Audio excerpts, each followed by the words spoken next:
days is still on their mind.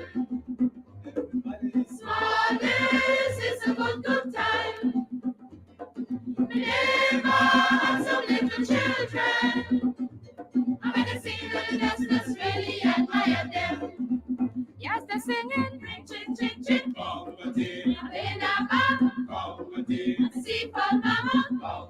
Get 10 fat chickens. I ask you for one. And she won't give me one. You see that girl named Dorothy. She fat like a butter. And she muggle like a chow. Oh, small days is still on my mind. Small days is a good time. Never had some little children.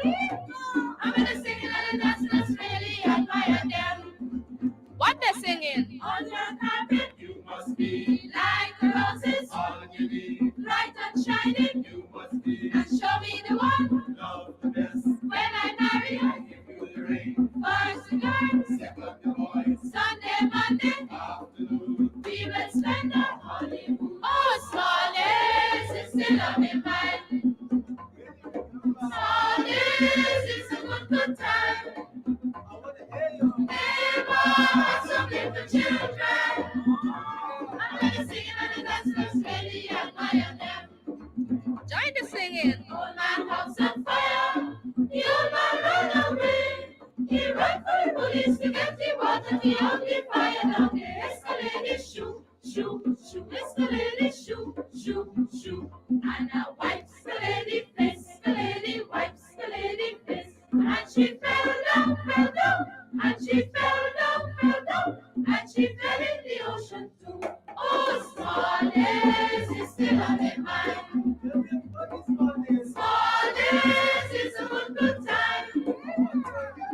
Neighbor had some little children. I'm gonna sing it and that's really admire them. Hear them singing? Children, children, yes, mama. Where you been? Grandmama. What she give you? Bread and cheese. Where is mine? On the shelf. How me to get up? I'm on a chair. So what's it called? Peanut cake. Bad picnic. Peanut cake. Wicked picnic. Peanut cake. Oh, small days is still on the mind. Small days is a good time. Neighbor has some little children. I'm gonna sing it and that's really admire them.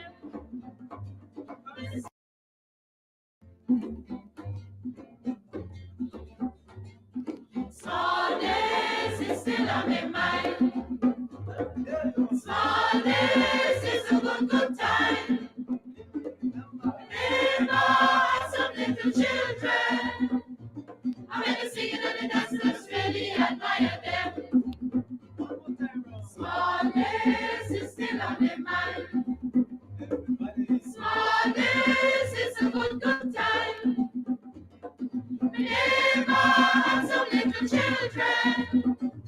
I'm gonna sing it and that's really admire them. Yes, they're singing. Ching, ching, ching. In a bar. See for mama. Get 10 fat chickens. I ask you for one. And she won't give me one. You see that girl named Dorothy. She fat like a butter. And she muggle like a chow. Oh, small days is still on my mind. Small days is a good time. Never had some little children. I'm gonna sing it and that's really admire them. What they're singing? On your carpet, you must be like the roses, all you need, bright and shining, you must be, and show me the one, love the best. When I marry, I give you the ring. First the girl, second the boys, Sunday, Monday, afternoon, we will spend our honeymoon. Oh, small days is still on my mind. Small days is a good time. Neighbor had some little children. I'm gonna sing it and that's really admire them. Join the singing. Old man house on fire. The The old man ran away. He ran for the police to get the water. The ugly fire down the escalator. Shoo, shoo, shoo, escalator. Shoo, shoo, shoo. And now wipes the lady face. The lady wipes the lady face. And she fell down, and she fell down, and she fell in the ocean too. Oh, small days is still on their mind. Small days is a good time. Neighbor, something to children. If you are looking to have your statutory declaration, affidavit of income, identity, damage or lost passport, lost license, tenancy agreement, agreement of settlement, power of attorney, last will and testament, and certification of documents, then you need to visit the Alistair Collins firm, located at the Kellyan Mall, 162 Lamaha Street, in Georgetown, between Camp and Waterloo Street. Alistair Collins is a commissioner of oaths and a justice of the peace. Make certain you visit him or call for more information at 649-6410 or 685-6448 or 503-1451. And there's adequate parking available. Go down to the Alistair Collins firm and have all of your legal issues settled and brought to the fore. Alistair Collins Firm. Contact them at Alistair Collins Firm. Hello, this is attorney Shellen Washington, owner and founder of the Washington Law Firm, located at 455 Utica Avenue in Brooklyn, New York. We're specialized in medical malpractice, personal injuries, matrimonial law, and landlord and tenant. If you're in need of legal representation, please give us a call today. The number to call is 718-877-3100. Consultation is free at no cost to you. So call us today to see if we can be of any assistance to your legal needs. Again, the phone number to call us is 718-877-3100.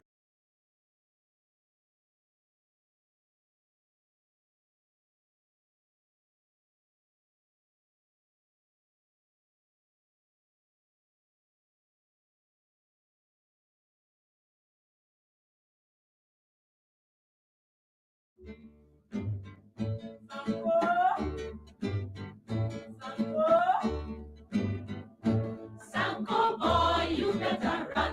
Sanko boy, police are come. Sanko boy, you better run. Sanko boy, policeman are come. Sanko licky love up on the dam and the gala holla murder. Sanko licky love up on the dam and the gala holla murder.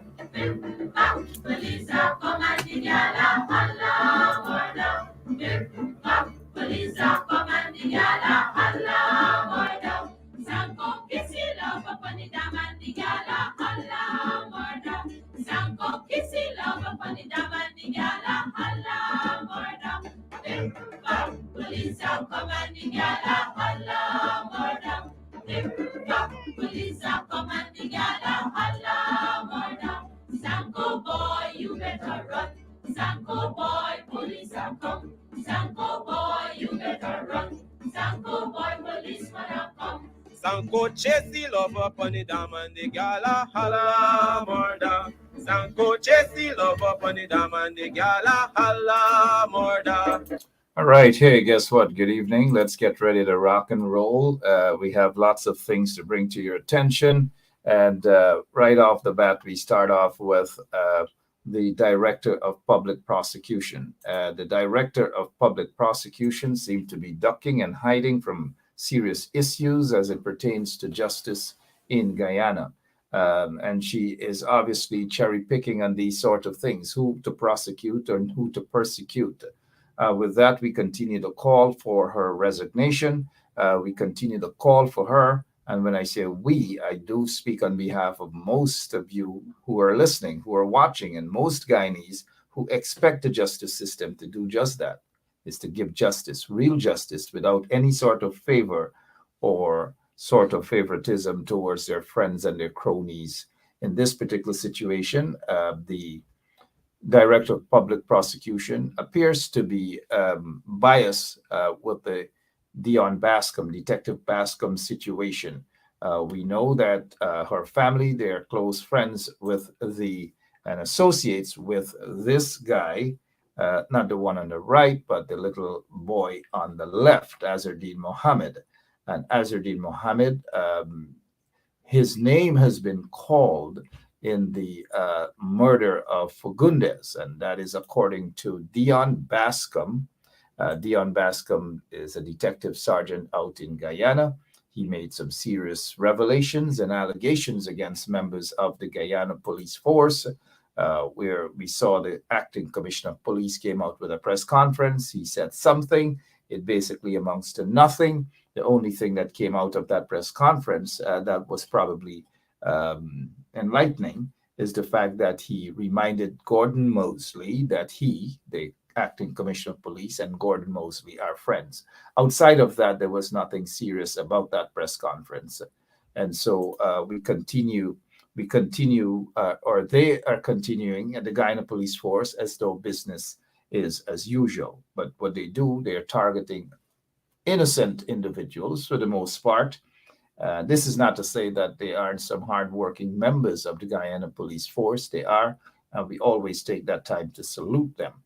The police force, the investigators were onto something. They visited this body shop. I'm told that the body shop owner is a good friend of Azardine Mohammed. I don't know if cars are deliberately taken here to be burnt or whatever. I just don't know. But this body shop was under surveillance, and the owner was probably wanted for some sort of, not wanted by the police force, mind you, but according to what Bascom said, Detective Sergeant Bascom, that they were actually on the lookout at this particular location. It is somewhere in West Rumveld, a stone throw away from the ice house. And so why am I bringing back this matter up again? I do believe that once there are matters of serious nature, they should not be forgotten. And oftentimes in Guyana, especially the media, they will talk about a particular situation for 1 day, 2 days, 3 days, maybe 4 days the most, and that's it. Everything disappeared. And that's about it. So this particular situation, we should not allow it to be tugged under the rug at all. We should not allow it to disappear, because when you have individuals who are manipulating the Guyana police force because they may have money, because they may have contacts, or whatever the case is, and so they use their monies, they use their contacts. I wouldn't say influence, because sometimes you wonder, what sort of influence other than little money that some of these guys in Guyana have to just dole out. And some of them believe that having that money, that sort of money and the contact, that they are able to do almost anything in the country. Some of them move around with police sirens, as we heard the case with this particular little boy, Azardine Mohammed, who loves to move around and given that sort of privilege with police sirens. No ordinary taxpayers, none whatsoever, regardless of how you pay taxes. It doesn't matter, but you pay taxes, right? If the police force is going to give this little boy, Azardine Mohammed, police escorts, then they might as well give the rest of 751,968 persons throughout the length and breadth of Guyana police sirens. And so we will get back to the police sirens. The matter concerning Fagundes' murder, it is apparent that they want to duck it. They just don't want this to go forward. And the perception is that the Director of Public Prosecution, I oftentimes try to say persecution, is part of this conspiratorial plan against the Guyanese people, which is not to have Azardine and his boys be questioned concerning the murder of Fagundes. And now this is one of the bodyguards or security guard or whatever he is to Azardine Mohammed's family. They're attached to that Mohammed's enterprise. And Mohammed's enterprise, lots of folks in and outside of Guyana in interesting agencies are familiar with Mohammed's enterprise. So this guy here, I just made mention of that Mohammed Enterprise out in Guyana. It's not just an ordinary company. That's all I'm trying to say, mind you, and that they're very popular in all quarters, if you know what I mean.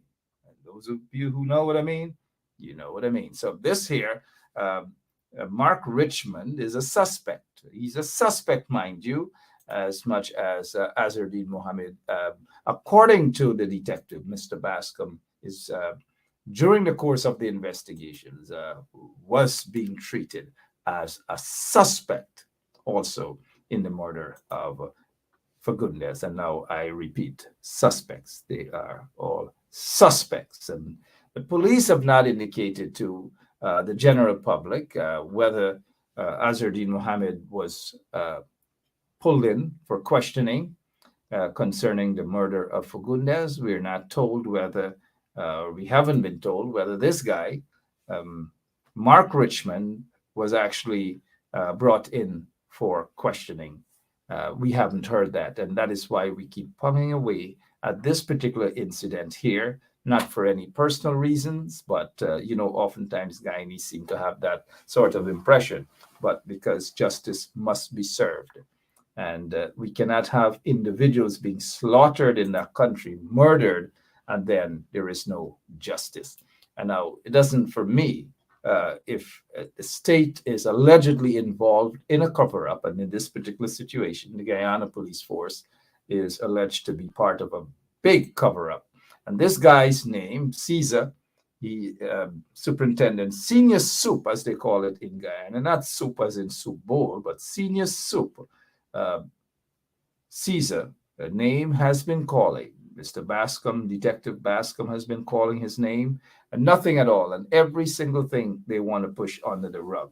That is what you have for. That is what you have for, especially under an installed regime. These are the things that we have, and these are the things that we have to deal with. But speaking of this guy, Caesar, I'm told that they almost had a big battle out there at the CID headquarters in Guyana, where Caesar and another officer by the name of Caesar and another officer, Prasad, that's the name of the officer, allegedly. They had a big argument as to who was sent to kill who and who wasn't this and who's the best killer and all manner of things. And those guys who were accused of some gold. You guys know this gold business, right? Some lady and some big gold business and something like that. So they arrested a bunch of guys. And here's how the story probably started. Let's get our book and let's read how the story started with regards to the we just grab any book and we read, because you know in Guyana how it is. But before we start reading the story about the gold that the police, they don't want to reveal who's the owner or who's this business person that they're talking about. Isn't it strange, though? Let's be realistic. Isn't it strange that the police is investigating a robbery, and the police, they are refusing to tell members of the public who is the suspect? I mean, not the suspect. Who is the person? Who's the victim? Why would you want to hide a victim? $400 million or something to that effect. Stolen, allegedly stolen in gold. And the Guyana police force, and I want to ask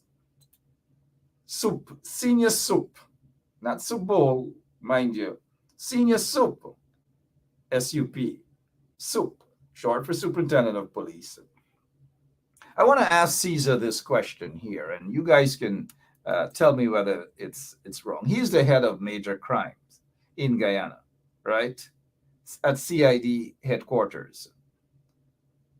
$400+ million, $400+ million missing in gold. 400+ stolen, according to this businesswoman. But they don't want you guys, and Caesar can tell us why is it that he is refusing, and other members of the Guyana police force, they are refusing to give the names of these or of the individual who owns $400 million worth of gold. And now, wait a minute as we prepare to read, all right, this Nancy story. $400 million worth of gold stashed in a house. So why is it that GGMC, the Guyana Gold Mining Corporation it is, I believe, why is it they have not started an investigation? $400 million worth of gold stashed away behind some wall. Oops, we haven't started reading the book as yet, so I'm giving you guys out stories that I should not have done earlier clock. Stashed behind some wall. All right, here is this story goes. Once upon a time, there's a lady who suddenly got rich. She and her husband, ordinary guy, out there in on the Mahaica side. Family is said to be not related, but close connection with a guy who sits there as a very powerful attorney, Anil Nandalal, said to be a friend of the suspect. The suspect, or the lady who has $400+ million worth of gold. According to the book here, the lady was actually, the house was raided several times for drugs, allegedly. We're hearing, according to the source, several times for drugs. And so Miss Goberdan, oh, that's the name of the quote-unquote businesswoman, Goberdan. We seem to be on to something, right? So why is it that they are hiding Goberdan's identity? Why is it that they don't want us to know that the woman who is claiming that she lost $400 million worth of gold, last name is Goberdan, first name is said to be, mind you, Bibi. And if according to our source is correct, well, I want Mr. Caesar to answer that the owner of the gold, Ms. Goberdan, in this photograph, Bibi Goberdan, why is it that, and now according to our source, that this woman, Bibi Goberdan, is connected? Again, according to the source, this woman, Bibi Goberdan, is allegedly connected to the $400+ million worth of gold. And now, according to the information, the police force do not want to show the identity of this woman, who's said to be the person connected with the gold. They just don't want to do that. So we took the opportunity to let you guys know that I do believe we are on to the individual who owns $400 million worth of gold. They had some guys working at the house. The guys broke down some wall. The guys ran into the gold and all manner of things, and they decided to help themselves. The guys decided to help themselves. And so imagine this matter with the gold, and that stolen gold, $400 million worth of gold, happened since last year, over a year now, and it's now the matter reported. So they started to round up individuals, and that is why I'm asking a question here: that what is it about this particular gold that this is Sergeant Dion Bascom, not him. We'll get back to Mr. Bascom and the fact that they're trying to get this guy killed, this whistleblower cop. They're trying to get him killed. But let's get to this guy here, Caesar. Why is it Caesar is not letting the public know the identity of the people or the woman, this quote-unquote businesswoman who is claiming now that she lost $400+ million worth in gold? And what's the situation behind? What is the situation behind an allegation about argument between Caesar and another cop by the name of Prasad? Prasad is claiming that a particular senior member of the Guyana police force ordered them to go and hunt down the couple of guys that's allegedly stole the gold from Goberdan and to finish them off, execute them. Now, I don't know whether that's accurate or not, but what we're hearing is that a policeman by the name of Prasad had an altercation with this guy, Caesar. The matter reached as far as up, I believe, in the crime chief section. I believe the acting top cop knows about it. And Officer Prasad or Policeman Prasad was placed on 3 days of what is called close arrest. Close arrest. And so lots of things are going on in the Guyana police force, lots of allegations against how they're doing business. It's just not right. But then again, that is Guyana. But are we going to sit down and say that is Guyana? Now, if Miss Bibi Gorberdan is the person who is the owner of that $400+ million worth of gold that she is claiming missing, then the question is, why all of that gold and money stashed away in her house? Why isn't GGMC on to this? The other question is, why isn't SOCU, which is the Special Organized Crime Unit in Guyana, headed by Faisal Batch, why isn't the business, quote unquote, businesswoman, and we are assuming that this is the businesswoman, Bibi Gorberdan,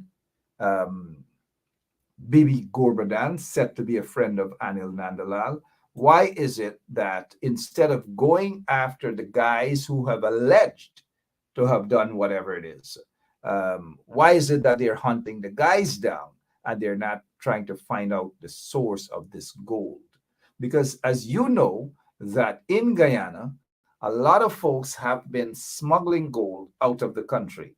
We know of a big gold bust several years ago in Curacao, a big business somewhere out in, you guys know where, right, is alleged to have been party to that smuggling of gold that was discovered in a ship out in Curacao. The FBI got involved. The other agencies were doing their investigations, and I was trying to get my answers to what really transpired. And so I can speak from a personal standpoint on that case because I spoke with the authorities out, the police authorities, as a media guy, just trying to get some answers out in Curacao. One of the suspects was actually convicted earlier this year, I believe, out in Miami. And so that is still an open case. It's not yet shut. So the gold smugglers in Guyana, they should know that once cases are in the hands of outside law enforcement agencies outside of Guyana, let's know that it is always still active and very, very active. And so in the situation where we are, again, I'm saying we are told that Miss Bibi Gorberdan is the owner of the gold. Then why is it that the police and SOCU and the GGMC, they're not investigating the actually source of the money and the source of the gold? Now, people can say they have a little dredge, it's okay, it's fine, it's okay to be in business. As we can see in the background, those are the equipment there that we're seeing. It shows that they're into their business, whether dredging or whatever. But $400 million worth of gold at home. And the police, they're telling us that they are not going to reveal who the owner is. And I'm going to look at some of your comments and just try to find out whether, I'm on the wrong track or not. But why is it, the question, why is it you guys think that the Guyana police force, they do not, Caesar and others, do not want to reveal who owns the gold? But all they're doing, putting out wanted bulletins for some individuals who might not have much to do with it.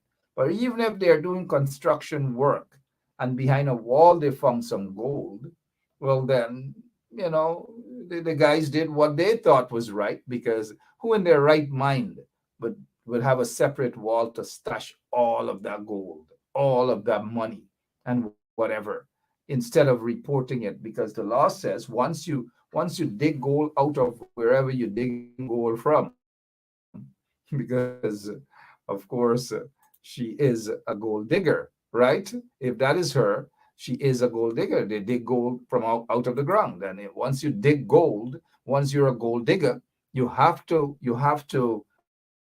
submit whatever it is that you dug out of the ground, whatever you have produced. You got to be able to do that.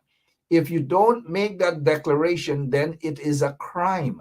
And I'm asking, why is it that we are not hearing any investigations as to where this gold came from? One, and why wasn't the gold declared? That amount, this is not an ounce or 2 ounces or whatever, that the guys go with a little, whatever, a couple little small, pieces of gold, and then they go under by the Stabroek Market clock selling, doing a little hustle and selling a little gold and thing. It's not that. $400 million. That's according to what the police want us to hear. But I'm a little bit suspicious of this whole situation, though, especially since the police force do not want to reveal, and this is Dion Bascom. We'll get to him shortly. Not sure why Lemon keep having him there. We do not really know, while we may suspect why they want to hide the name of the quote unquote business people, why they want to hide that, who told them to hide it. We know there's a connection between these people. Maybe Anil may have done some legal work for them. I don't know, but Anil seemed to be their contact person in the installed PPP regime. And is it interference coming from Anil Dandalal? I don't know. These are questions that we're just asking, right? Because we want answers to these questions.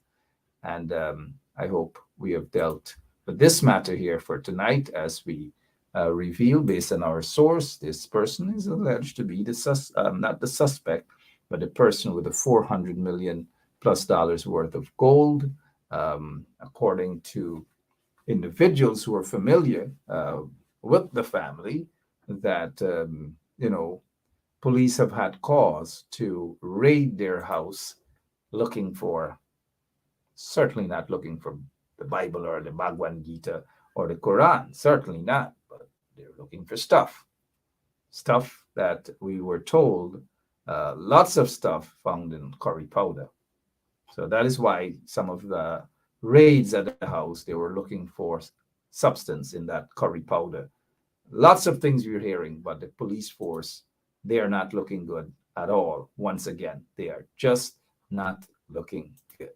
If you're now joining us, guess what? My name is Mark Benshop. It's 33 minutes after 9 o'clock. Wherever you are, let's get to this matter here now. And this is concerning a hot issue, synthetic track out in Linden. First, the track started in 2013, 14, or 12, or sometime back then, way back then. And so this track, the guy till at the extreme right, could possibly be Irfan Ali, because at that time, Irfan Ali was the Minister of Housing. But in front, you have Donald Ramotar, the then minority president of the Cooperative Republic of Guyana, minority president. And next to him is the Alfred King. I believe Alfred King was at that time the permanent secretary during that time. And so they went to Lenora, West Coast Demerara, a stone throw away from where Irfan Ali suddenly got a big house that he acquired. Nobody questioned it, but a big house that he acquired through Guy Suko.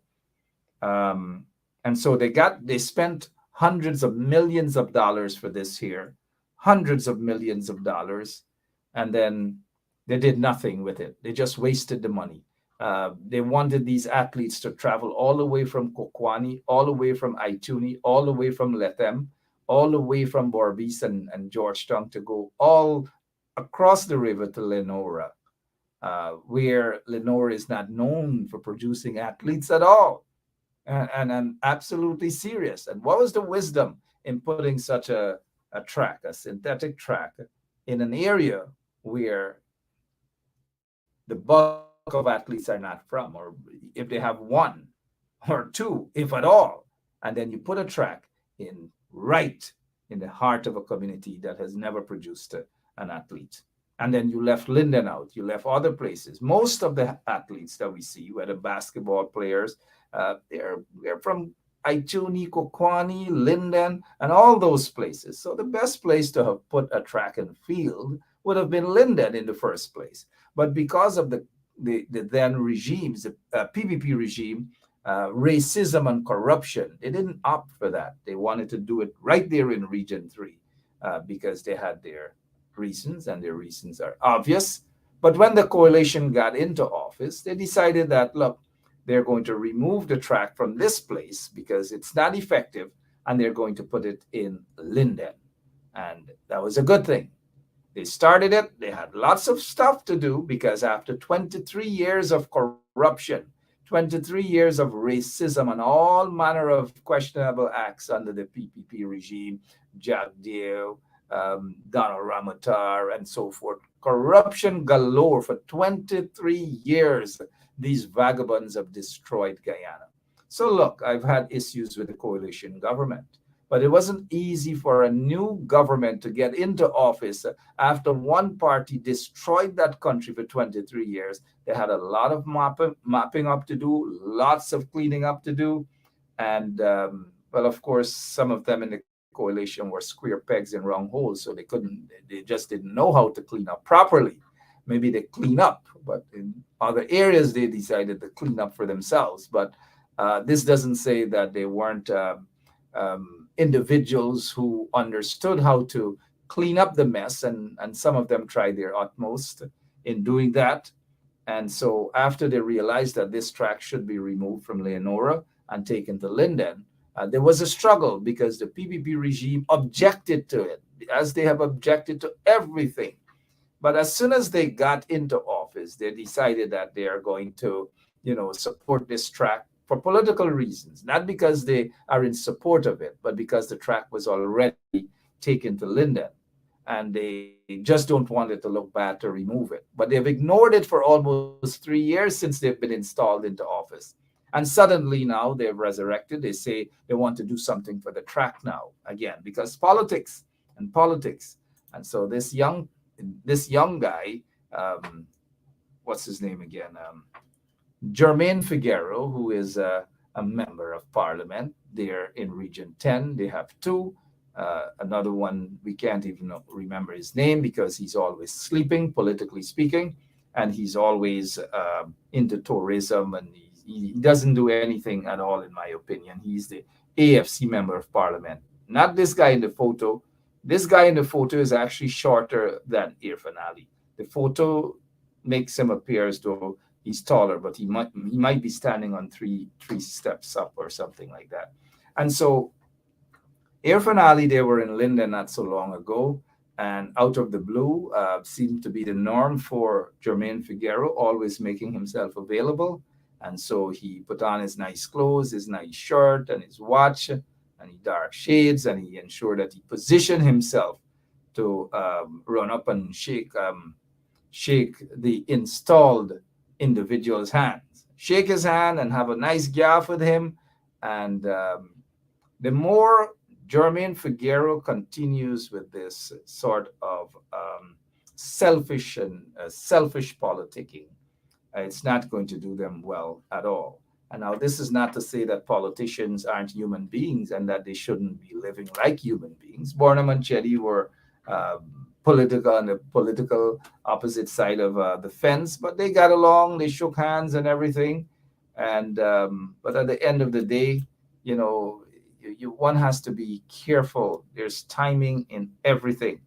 And as I saw the video with Jermaine Figueroa walking up, gaffing with Irfan Ali, it was just a gaff for gaff's sake and not necessarily any real issue to be gaff about.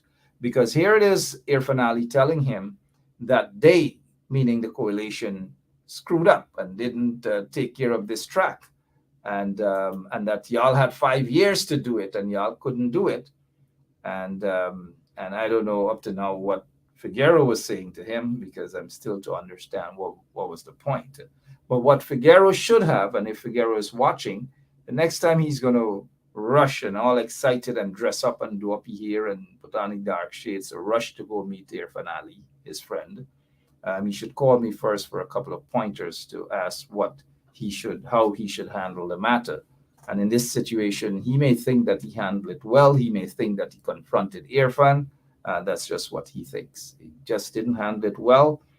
This is not a good. It's not a good look. And so for Figueroa to say that that the PPP had 3 years, and for Irfan Ali to say that they had 5 years, Jermaine Figueroa should have reminded this Hitler, this mini Hitler in Guyana, Irfan Ali, that they had 23 years and they weren't concerned about Guyanese. They weren't concerned about the people of Linden, that it was under the PPP regime. They chopped and they shot and killed 3 persons who were protesting. And that's how they treated people. They just didn't give a damn about the people in Linden. And Figueroa should have taken the opportunity also to tell this little Hitler of Guyana, the little Hitler of Guyana, that they have, sorry about that, they have persons who are protesting right now, persons who are protesting, and Irfan Ali just doesn't give a damn about the people who are protesting. This is what Jermaine Figueroa should have done. Hold Irfan's hands and take him to where these people are so that their issues, their concerns can be addressed. But the disrespect from these twigs in the PPP regime to go up to Linden to talk about some tract that they're going to give their friends and cronies the contract and all manner of things, because you heard Kashif there too, Kashif trying to pull Irfan away from Jermaine because according to body language and so forth, Kashif is probably saying that Jermaine is a little French fries in this whole thing. And he's telling Irfan that, come on, we'll deal with that later. And, but just to remind you guys that there are people protesting in Linden for over 3 weeks now. 3 weeks now. Over 3 weeks now. And not a single person from the PPP installed regime has seen it fit to go and visit the striking workers. And so those are things that are far more important than a Jermaine Figueroa always rushing up and thirsty and excited to shake hands as opposed to be doing what needs to be done on the ground. This is what you call bad politics. Very bad politics. Jermaine Figueroa walked away looking bad in my eyes, in my opinion. Walk away looking bad. Now, if Jermaine, I'm not sure that he is the shadow minister of youth and sports, because I was told that he thinks that being shadow minister of sports is a small position, and he want him kind of small position that, well, you got to start off small if you're small, not really smalls, but if you're small, as in the case of Mr. Jermaine Figueroa, he's a small MP now starting out. You got to start small. So if that's the case, Jermaine, stick to small positions until you can work your way up to the big ones. But let's move on now. Say good evening to Jermaine. And I know people, these guys are very touchy, very sensitive, to things. They think that things are personal. And what else we can talk about as we see these people continue to make silly political decisions in the opposition? We have this is a notice. We'll give them a couple of plugs. The credit union, they have something coming up on the 12th, which is tomorrow, right? Tomorrow, Critchlow Labor College, 4:30 p.m. 4:30 p.m. tomorrow. Go and join Trevor Ben and team and listen to them talk about the future of the credit union. You've got to be there tomorrow. That's October 12th, time 4:30. Where? Critchlow Labor College. You know where that is, on Wolford Avenue. Go out and listen to what Mr. Trevor Ben has to say, because Trevor Ben has to retake the credit union because it's in a mess right now by a bunch of people who just don't know what the heck they're up to. All right, what else we can deal with before we go on to some other matters as well, political in nature? This guy here, we are told that this is the teacher, Diraj Nath. He's also um, a lead PPP RDC, Regional Democratic Counselor for Region 4. And Diraj Nath, that was a few days ago, was arrested on allegations of sexually molesting a 14-year-old male student of Hope Secondary School. We have heard that this individual was arrested. So now, if this individual was arrested, the question is, what has happened with this matter? And we go right back to the Guyana Police Force. What has happened to this matter?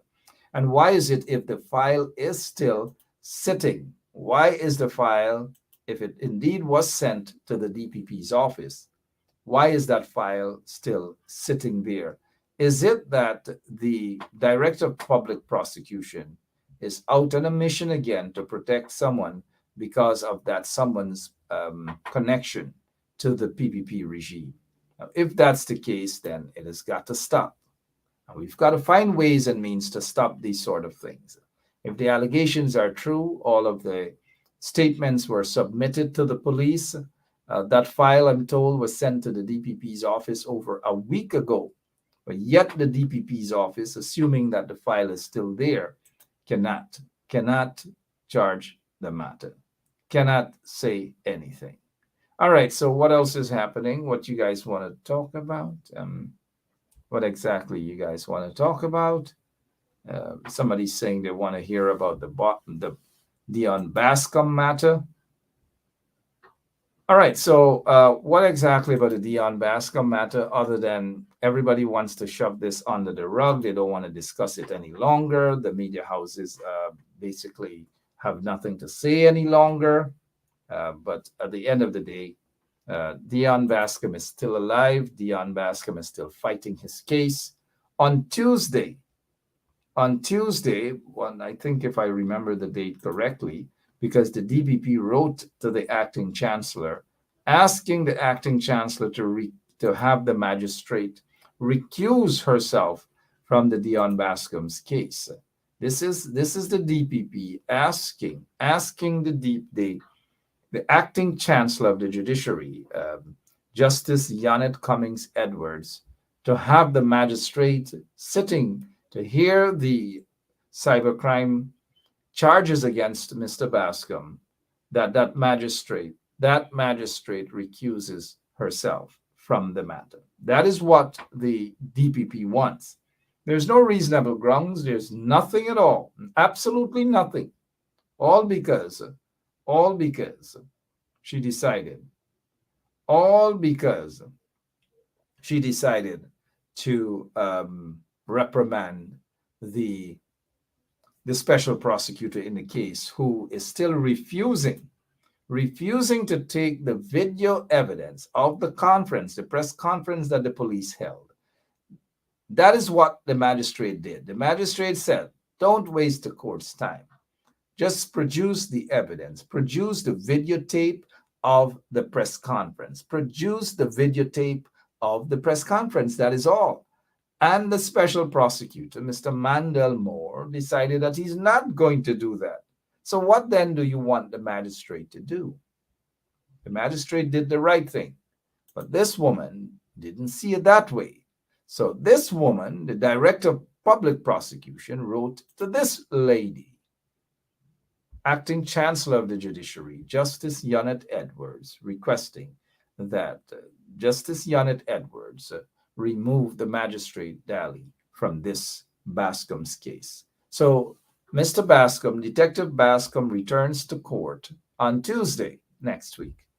And that is when we will hear about the decision. But I do hope that the chancellor stands her ground and allow the magistrate to hear the case. But that is not going to end like that. Let us say that the acting chancellor decided that, look, this case should not be removed from the magistrate. This woman is not going to give up like that at all. She is going to appeal the matter because she wants an outcome. And that outcome that she wants it to be in favor of Azardine Mohammed. There should be no investigations at all against him, none whatsoever. And that is what this fight is about. I believe that regardless of who he is or who he thinks he is, nobody's above the law. He should be questioned. And so you see there, that's on the left, the extreme left is Muhammad himself. The guy next to Muhammad, that's the Muhammad father. That's Bibi Shadiq, not Bibi Shadiq, sorry. The director of public prosecution. That's her husband there with the Muhammads. The guy in the all over black is a police inspector attached to the Lenora or somewhere police station, a police inspector. Of course, you know the little boy in the white and the other little boy at the extreme right. I don't know who he is and don't really care. But that's just to show you what's happening in the country and why the DPP is doing what she is doing. But it's got to stop. As we move away from the DPP and what she's doing and why she's doing, I'm going to say goodnight to the still the General Secretary of the People's National Congress Reform, still the General Secretary, right? Still the General Secretary of the People's National Congress Reform is still in hiding. I don't know for what. If you don't want the position, Geeta, do the honorable thing and deserves an active, deserve an active general secretary.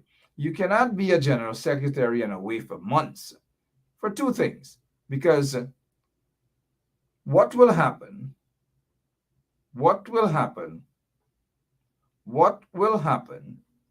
is this, that the people will not get the proper representation they deserve. They will not get that. And Miss Chandan, Geeta Chandan, is basically stymieing that process. She is in the way. She is stymieing that process. And now let me look at a question coming from Conrad August. Not too often Conrad asks these smart questions. Good evening to you, Mr. August. Mr. August is a good guy. He can take a little joke. He's not like some of them in the PNC or the coalition. So Mr. August is asking here why she was even given the position to begin with.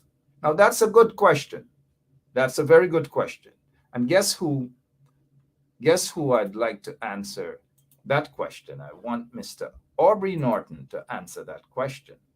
Having said that, let me just have you guys know that this coming Friday, my guest on Straight Up will be Aubrey Compton Norton, the leader of the opposition and the leader of the People's National Congress Reform. Mr. Aubrey Norton will be my guest right here on Straight Up, starting at 1 o'clock this Friday. Aubrey Norton, repeat and write it down. Aubrey Norton will be my guest. Aubrey Norton. Aubrey, yes, you guys are hearing correctly.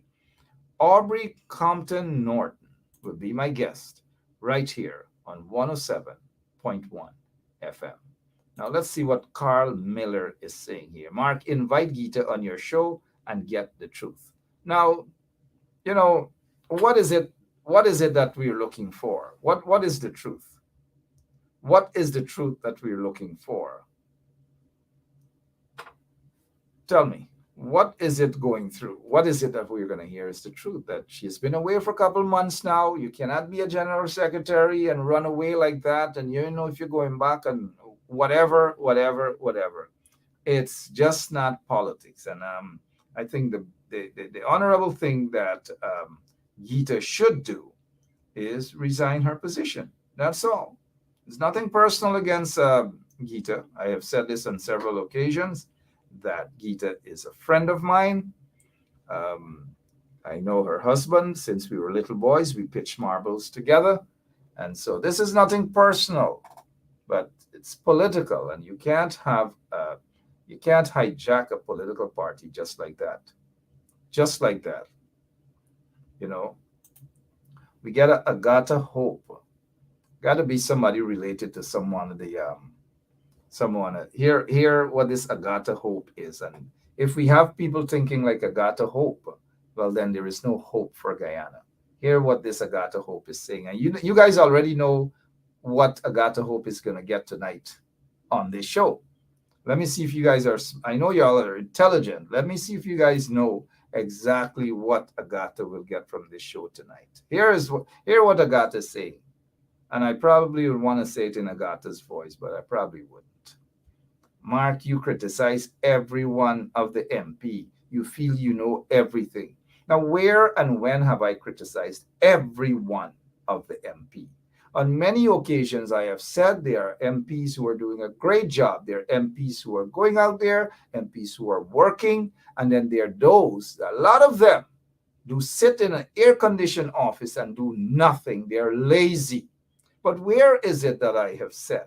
Where is it that I criticize every one of the MP Mark criticized? Every one.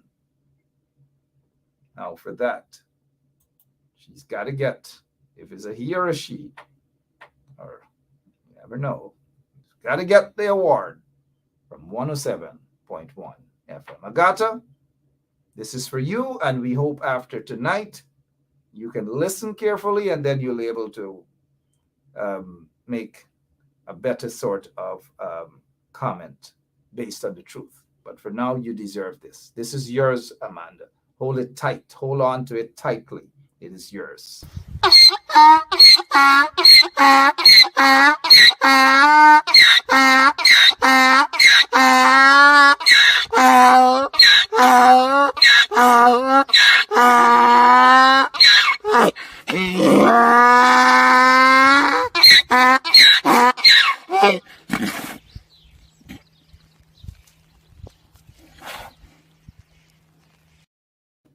We've got to do it again for you, Agata, because we like people when they come on this show. They don't have to necessarily agree with everything that is done and said here.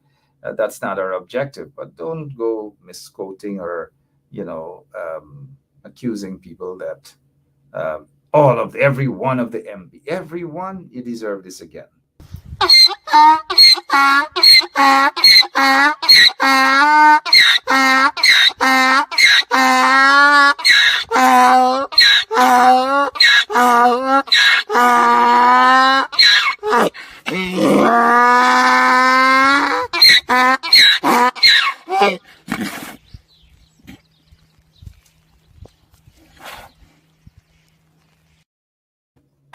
A lot of people seem to like this donkey. I know recipients such as Agata wouldn't like that at all. But Agata, we thank you so much though for your comment. Next time you just gotta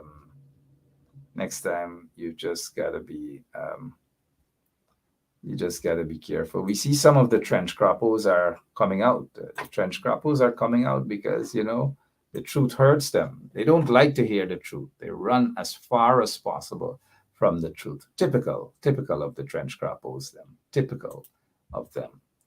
What else we can touch on before we go? These guys are now liars. They're members of the Guyana police force, and one of them is the crime chief. The other, they're senior cops. And so we want to take the time. They're lawyers now. We want to take the time to wish them the best.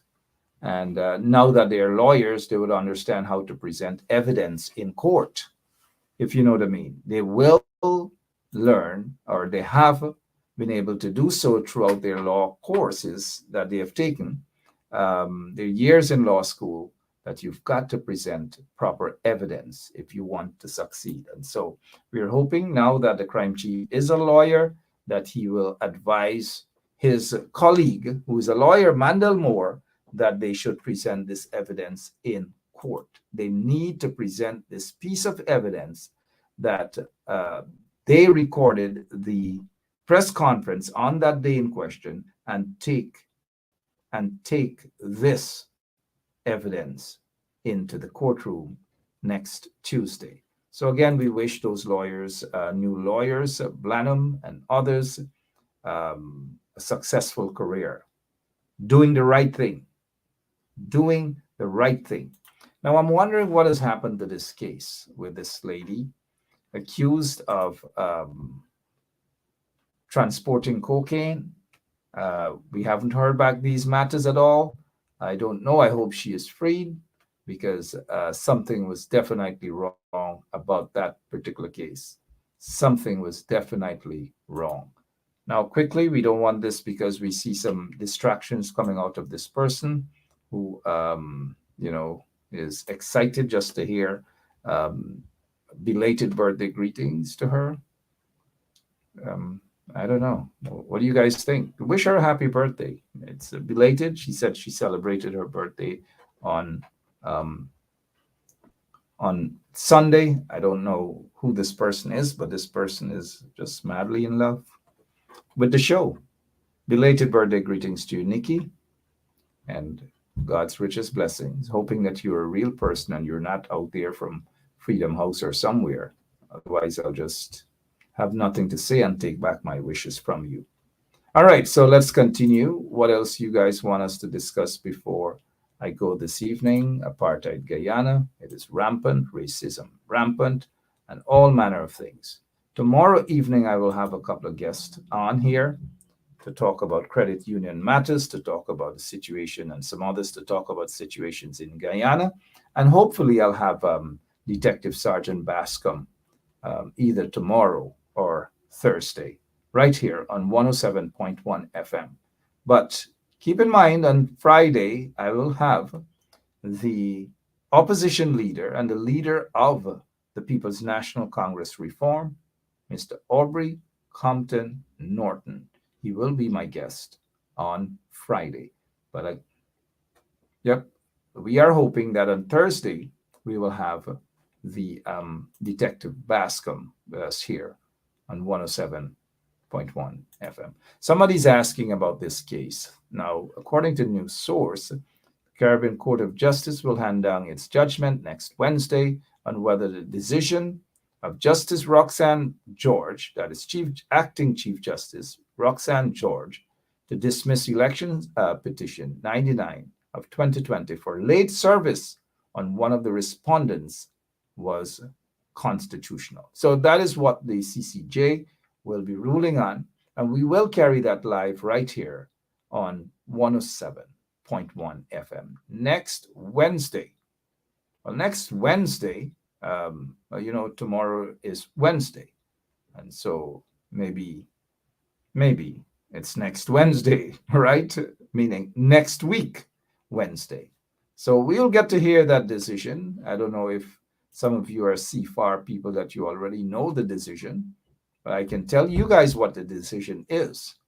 And decision is going to be, and this is where I'm just going to give my opinion in studying the CCJ and these justices. Let me tell you guys what I'll be bold enough to tell you guys what the decision is based on my assessment. I'll tell you guys my decision, my opinion tomorrow. What do you guys think? I should tell you guys now or just go and get some rest so that I'll recover fully to be back and have my guest tomorrow? All right, here's what I'll hint. I'll give you guys a little hint. Somebody, William Hollingsworth, is saying fresh elections. You can't have fresh elections just like that because of that matter. The CCJ will rule next week as to whether that 99, and 99 is a very important petition. It's probably the better of the two petitions, and it's probably the better of the two petitions. And so I notice Wayne Caesar and others are saying, tell you guys know.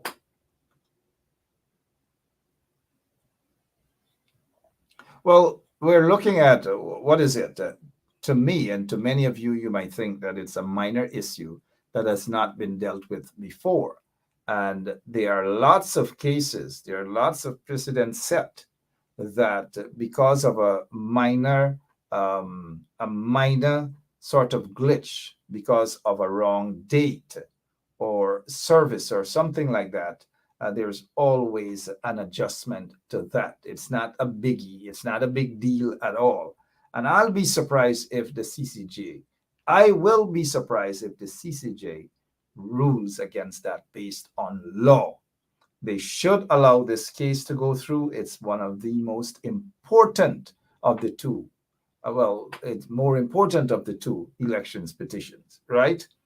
But when we look at how the gymnastics that the CCJ played during the whole election saga, after election saga, I would want to believe that they want to be consistent with how they ruled during the course of the elections, the aftermath of the elections, and their rulings and their gymnastics, and the fact that the elections fraudulent and these people, these vagabonds in office, have been installed.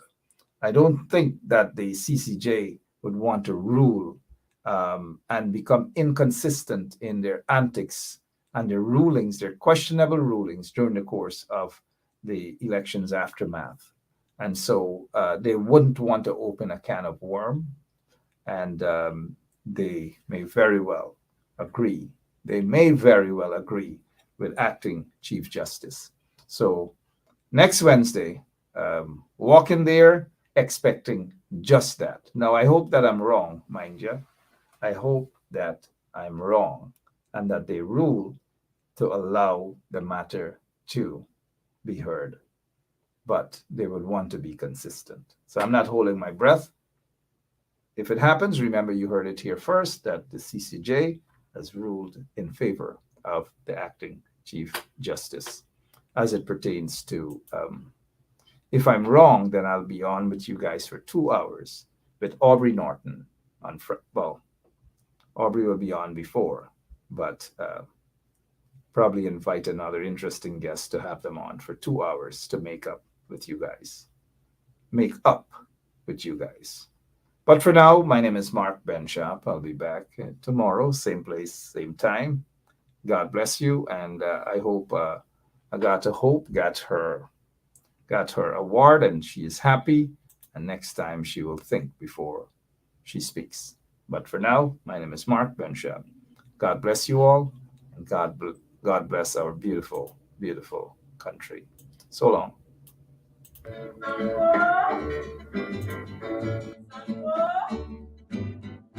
Sanko boy, you better run. Sanko boy, police are come. Sanko boy, you better run. Sanko boy, policeman are come. Sanko licky love up on the dam and the gala holla murder. Sanko licky love up on the dam and the gala holla murder. Police are come and the gala holla murder. Police are come and the gala holla murder. Sanko kissy love up on the dam and the gala holla murder. Sanko kissy love up on the dam and the gala holla murder. Police are come and the gala holla murder. Police are come and the gala holla murder. Sanko boy, you better run. Sanko boy, police are come. Sanko boy, you better run. Sanko boy, policeman are come. Sanko chasey love up on the dam and the gala holla murder. Sanko chasey love up on the dam and the gala holla murder. Police are come and the gala holla murder. Police are come and the gala holla murder. Sanko catchy love up on the dam and the gala holla murder. Sanko catchy love up on the dam and the gala holla murder. Police are come and the gala holla murder. Police are come and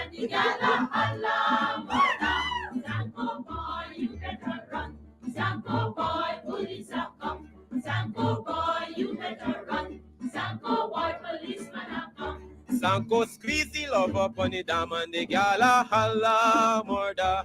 Sanko squeeze the love up on the dam and the gal a holla murder. Bip, bop, police are come and the gal a holla murder. Bip, bop, police are come and the gal a holla murder. Sanko left the love up on the dam and the gal a holla murder.